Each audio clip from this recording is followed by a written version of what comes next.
So I first saw this idea back in the spring. I've always been a pretty big fan of having games based on really epic boss battles and encounters, so I figured, hey, why don't we make a game like that?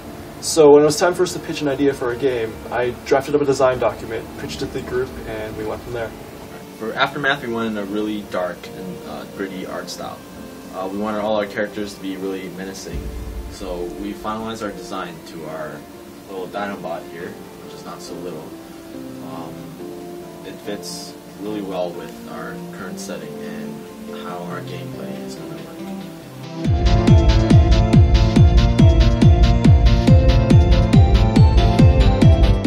So we wanted the game to be as epic as Shadow of the Colossus and as dark as Arkham City. We also took inspiration from movies like Terminator and I Am Legend. So when we first decided on making this game, we decided we didn't want to make it like a fantasy type of game. We wanted more of a realistic, gritty game where our guy wasn't like a Superman that could just like destroy everything instantly.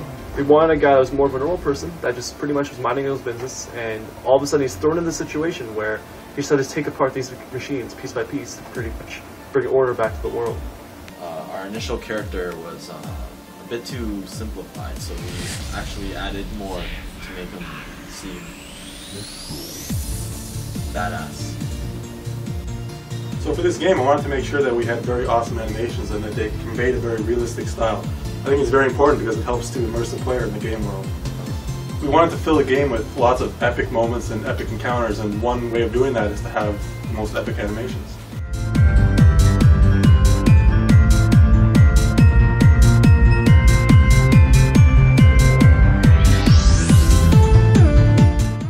The first area in the game is the factory, which introduces players to the theme of man vs. machine. It's cold and dark, but certainly not empty. It won't be long before the players realize what they're up against. The special effects that we used in this game that I felt would best accentuate it were null mapping, bloom, and deferred lighting. And I feel like the deferred lighting really adds a serious and grittier tone to the game because now we can have, hundreds of more dynamic lights than we normally couldn't have with forward rendering.